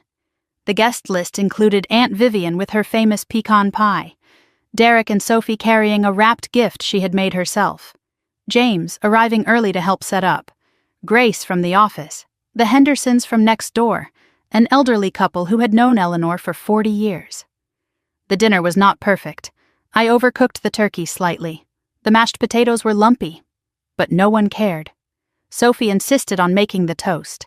She stood on her chair, apple juice raised like fine wine, and delivered words that silenced the room. "I am thankful for everyone here, and for Great-Grandma Eleanor who is watching from heaven, and for Auntie Meredith who never gave up." Her eyes found mine. "You are the bravest person I know." I could not speak. My throat was tight, my eyes wet. Finally, I managed words. "You make me want to be brave. All of you do." I raised my glass. "To Eleanor, and to everyone who became family." The table echoed back. "To family." Under the table, James found my hand and squeezed gently. For the first time in years, Christmas felt like it was supposed to feel. Like home, like hope, like the beginning of something good. Eleanor told me to let myself be happy, but some people see happiness as an invitation to return. 6 months after that first real Christmas, my mother decided she wanted back into my life. The attempts began small. A card in February, sympathy-themed oddly enough, with her handwriting on the envelope: "Thinking of you, missing you, Mom." No return address, sent through someone I did not recognize. I threw it away without responding. The second approach came through Aunt Vivian. Patricia called her, crying, begging her to intercede. "Please just ask Meredith to talk to me. I am her mother." Vivian reported the conversation reluctantly. "I told her it was not my place," she said. "But she is persistent." Something in Vivian's expression told me Patricia had tried manipulation there too, using guilt about family duty to pressure my aunt into becoming her messenger. The third attempt used a woman from my childhood church. She called to check in, her voice warm and concerned, but the conversation pivoted quickly. "Your mother is so heartbroken. She is not well. Do not you think life is too short for grudges?" I recognized the script. Patricia had always used others to deliver her messages, to create pressure from multiple directions, to make me feel surrounded. The fourth approach was flowers. A massive arrangement of white lilies and roses delivered to the mansion. The card read, "I know I do not deserve forgiveness, but I am asking anyway. Please, Meredith." The flowers were beautiful. I donated them to a nursing home that afternoon. Each attempt disrupted my peace. I had built something good, something real, and now familiar shadows crept at the edges. Not anger exactly. More like exhaustion at the predictability. Then the letter arrived. Someone left it on the porch, no postage. Patricia could not come herself because of her probation restrictions, but she had found a way.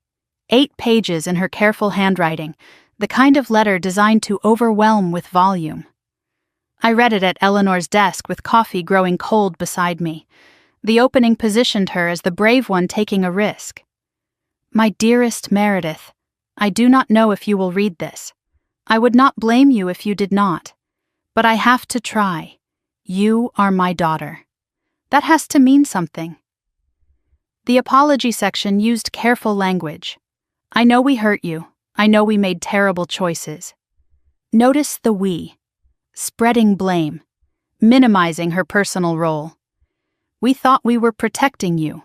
We were wrong." Still using the protection narrative after everything. 2 years later, and she still could not write the words I stole from you. The suffering section detailed her difficult life. The small apartment, the lost friends, the health problems. Victor in prison, rarely writing. Colleen refusing to see her during visits. "I have lost everything, Meredith. Everything except hope that you might forgive me." The victim narrative, fully deployed. The change section claimed transformation. "I have been in therapy. I understand now why I did what I did. My own childhood, my fears about money. Psychological explanations that stopped short of actual accountability. I have changed. I am not the same person." But no specifics about what had changed. No acknowledgement of the career sabotage emails. No recognition of the magnitude of what she had taken from me. The closing used Eleanor as leverage. "I am not asking to go back to how things were. I am just asking for a chance. Coffee, a phone call, anything. Life is short. Your grandmother would have wanted us to reconcile." Using my dead grandmother, the woman they had robbed and manipulated in her final days, as a tool to manipulate me. The audacity stole my breath. I read the letter twice, looking for something real. A genuine admission, a specific apology, true accountability. I found only the same patterns dressed in therapy language. Patricia had learned new words, but not new behavior. That night I sat with memories I usually kept buried. There had been good moments. Age 8, Patricia braiding my hair before school. Age 10, a birthday cake with chocolate frosting and pink flowers. Age 12, my mother defending me to a teacher who had been unfair. These moments existed. They were real. But they were islands in an ocean of something else. The constant comparison to Colleen. "Why cannot you be more like your sister?" The criticism disguised as concern. "I am only saying this because I love you." The way achievements were minimized. That is nice, but Colleen got honors. The way failures were amplified. "I knew you would disappoint us." And then the sabotage years. Those anonymous emails Patricia had helped write. She has a history of theft within her own family. Every rejected job application, every closed door, my own mother's hand in my destruction. I understood the pattern now. The good moments were real but strategic. Enough warmth to maintain attachment. Enough cruelty to maintain control. The cycle of toxic love. Give just enough to keep them hoping. Take everything else. Eleanor's letter had warned me. Patricia acts from cruelty disguised as concern. My grandmother saw it decades ago. I was the last to understand. But I understood now. Later that night, as I prepared for bed, my phone buzzed with a notification. An Instagram message request from an unfamiliar account. No profile photo. The preview showed enough. "You think you have won." I opened it knowing exactly who had sent it. Colleen's message was everything Patricia's letter was not. No pretense of reconciliation, no performance of change. You think you have won, do you not? I am in here because of you. Because you could not let things go. We were family. Family handles things privately. But you had to make it public. You had to humiliate us. Mom cries every night, Dad is sick, and you are living in grandmother's house like you earned it. You did not earn anything. You just got lucky and got revenge. The message ended with a threat. When I get out, I am going to make sure everyone knows what kind of person you really are. No apology. No acknowledgement of the forgery, the theft, the sabotage. In Colleen's mind, she was the victim. I was the villain for exposing the truth. I looked at the two communications side by side. Patricia's letter in therapy language, appealing to family bonds. Colleen's message raw and threatening. Same family, same denial, different packaging. If Patricia had truly changed, she would have addressed Colleen's behavior, would have acknowledged that her older daughter was still threatening me. Instead, she was probably making excuses for Colleen right now, rationalizing, protecting. The family system remained intact. Victor blaming circumstances, Patricia playing victim, Colleen attacking the whistleblower. Nobody had actually changed. They had just run out of power. I understood then what forgiveness would actually mean. Not peace, but exposure. Not healing, but reopened wounds. Not family, but theater. I would be volunteering to be hurt again by people who still believed hurting me was justified. The next morning I sat at Eleanor's desk and wrote my response. I did not write a list of grievances. I did not explain my pain. I did not leave a door open. Patricia, I began, I am using your name because Mom implies a relationship we do not have. I received your letter. I read it carefully. I found apologies without specifics, change without evidence, requests without acknowledgement of what you took. You did not just steal money, you stole 4 years of my career. You stole my confidence. You stole my ability to trust. You helped write emails calling me a thief while you were the one stealing. Colleen messaged me last night. Threats and blame and no remorse. This is your family. This is what you raised. I do not hate you. Hate requires energy I have chosen to spend elsewhere, but I do not forgive you either. Not because I am bitter. Because forgiveness requires repentance, and you are still performing. Do not contact me again. Do not use others to contact me. Do not come to my home. If you violate these boundaries, I will pursue legal remedies. This is not negotiable. This is goodbye. I signed it with just my name. Not your daughter. Just Meredith. That afternoon I took both letters to the garden, to the fire pit Eleanor had used for autumn leaves. I struck a match and watched 8 pages of manipulation curl and blacken. Then Colleen's printed message, added to the flames. The smoke rose and disappeared. I felt nothing leave me. Because I realized I had already let go. This was just making it visible. I called James that evening. I made my decision. I told him. Which way? No contact. Permanent. I wrote her a final letter. Silence on the line. Then, how do you feel? I thought about it. Like I just locked a door I should have locked years ago. That is not cold, Meredith. That is healthy. I know, I said. I finally know. Forgiveness, I understood now, did not require reconciliation. It meant releasing them from my thoughts, choosing peace over their drama, refusing to audition for their love anymore. I forgave them for me, not for them, and forgiving them did not mean I had to see them again. Boundaries gave me something I never had before. Space to grow into who I was meant to be.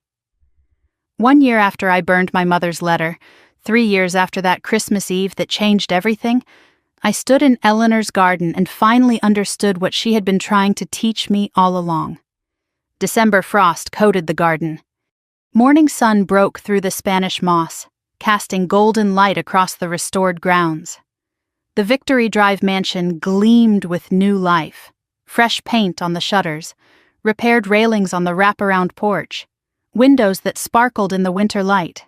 A brass plaque by the front door read, Beaumont House, established 1892, restored 2024. 3 years of work had transformed more than the building. Beaumont Restoration now employed 8 people full-time. We had completed 12 historic home restorations across Savannah. The local magazine had featured us in their fall issue. Preserving the past, building the future, the headline read. The waiting list of properties stretched months into the future. More work than I could handle, a good problem to have. The settlement money had been invested wisely. Business profits were reinvested into new projects.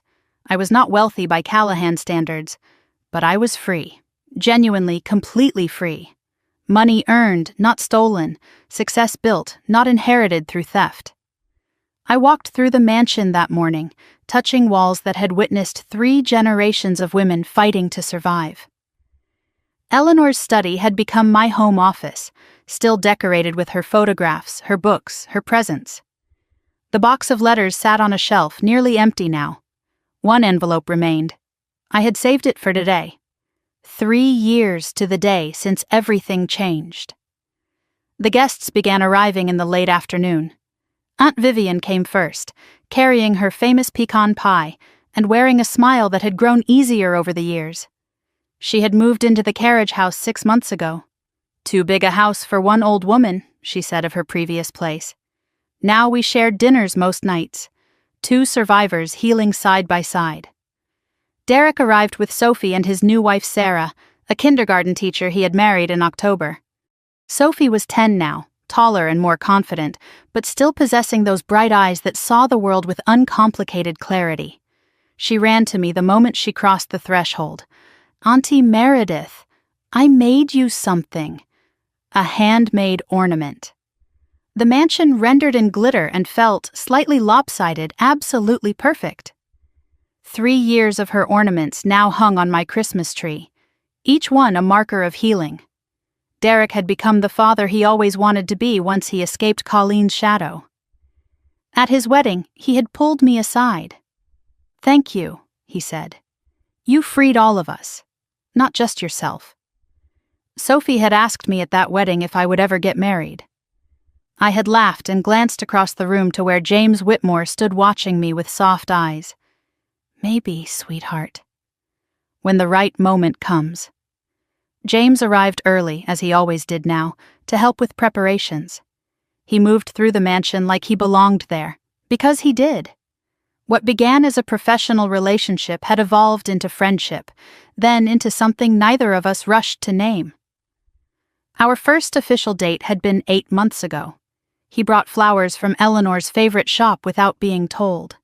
I knew then. Grace from the office came with her husband. The Hendersons from next door, the elderly couple who had known Eleanor for 40 years. Mrs. Henderson said the same thing she always said. She would be so proud of you, dear. I believed her. Before dinner, I slipped away to Eleanor's study. One envelope remained in the box, dated for this month, for this Christmas, 3 years after her death. My hands were steady as I broke the seal. I had done this many times, but knowing this was the last letter made the moment different. After this, no more new words from my grandmother, just memory and legacy. My dearest Meredith, she wrote, if you have waited until now to read this, you have shown more patience than I ever had. 3 years. That is how long I estimated it would take. For the truth to emerge, for the battles to be fought, for you to build something new from the ashes. If I am right, you are no longer the scared girl who watched me die. You are the woman I always knew you could become. I had to pause. Her voice, reaching across death, still knowing me better than I knew myself. I am sorry I could not protect you while I lived, she continued. I tried to leave you tools instead. Money, property, these letters. But the most important thing I left you was already inside you. I just helped you find it. You were never weak, Meredith. You were buried. There is a difference. The next section contained the wisdom she had spent a lifetime learning. By now you have learned what took me decades to understand. Family is not blood. It is choice. Home is not a building. It is people who stay. Forgiveness is not weakness. Boundaries are not cruelty. And justice, real justice, is not revenge. It is living well. It is thriving in spite of those who wanted you to fail. The final paragraphs blurred through my tears. This is my last letter, but not my last presence in your life. Every time you restore a house, I am there. Every time you help someone fight for what is theirs, I am there. Every time you choose love over fear, I am there. You carry me forward, Meredith. That is what legacy means. Now put down this letter and go live. I have given you all the words I have. The rest of the story is yours to write. Make it a good one. All my love, across time and death and everything between. Your grandmother, Eleanor. I pressed the letter to my heart. The last words. The final gift. But not really final. Eleanor lived in everything I had built. Dinner that evening was nothing like the Christmas 3 years before. That night had held accusations, police, handcuffs. Tonight held laughter, warmth, belonging. Same season, same holiday, different universe. The table overflowed with people who had earned their places. Vivian telling stories about Eleanor as a young woman. Derek and Sarah holding hands while Sophie demonstrated her latest dance moves. James refilling wine glasses, making sure everyone was comfortable. Grace and her husband debating local politics. The Hendersons reminiscing about neighborhood history. Sophie insisted on making the toast. 3rd year running, she stood on her chair, apple juice raised high. I am thankful for everyone here, and for great-grandma Eleanor who is watching from heaven, and for Auntie Meredith who never gave up. Her eyes found mine. You are the bravest person I know. I could not speak for a moment, throat tight, eyes wet. Finally, I managed words. You make me want to be brave. All of you do. I raised my glass. To Eleanor, and to everyone who became family. The table echoed back. To family. Under the table, James found my hand. Squeezed gently. This was what safety felt like. This was what love was supposed to be. After the guests left, I stood alone in Eleanor's garden. Fairy lights twinkled in the darkness. I thought about everything that had brought me here. 4 years of theft, 3 years of rebuilding, the girl I had been, the woman I had become, the family I lost, the family I found.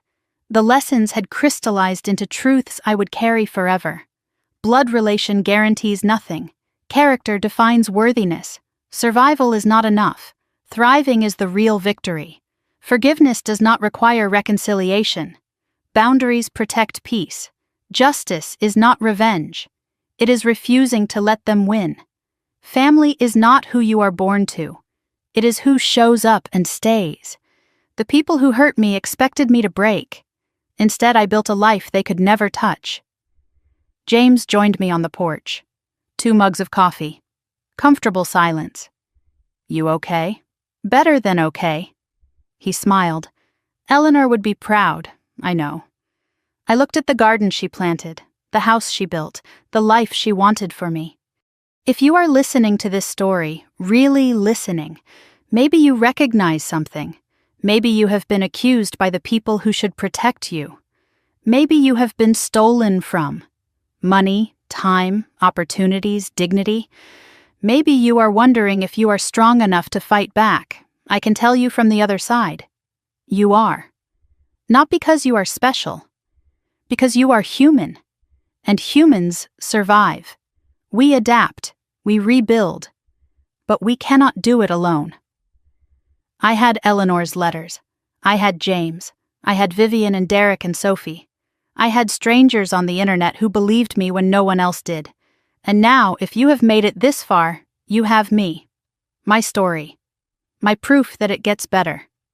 I want to hear your story. Not because I need to know, but because you need to tell it. Drop a comment below. Tell me where you are from. Tell me what you survived. Or tell me what you are still fighting. Every story matters. Every voice deserves to be heard. I spent 4 years thinking I was alone. I was not. Neither are you. If this story helped you, if it gave you hope or courage or just reminded you that karma is real, hit that like button. Not for me. For the algorithm. Because every like tells the system that stories like ours matter, that women like us deserve to be heard. And if you want more stories like this, stories about ordinary people fighting back against impossible odds, subscribe, turn on notifications. Because there are more stories coming, more people who refuse to stay silent. Every single one of them deserves a witness. James asked me once what Eleanor's final letter said. "Make it a good story," I told him. He smiled. "Are you?" I thought about that Christmas 3 years ago. The accusations, the fear, the moment I decided to stop being a victim. I thought about everyone who tried to break me, and everyone who helped me stand. I thought about the mansion at my back, the man at my side, the future finally open. "Yeah," I said. "I think I am." And somewhere I swear I felt Eleanor smiling. This story is fictionalized for dramatic effect.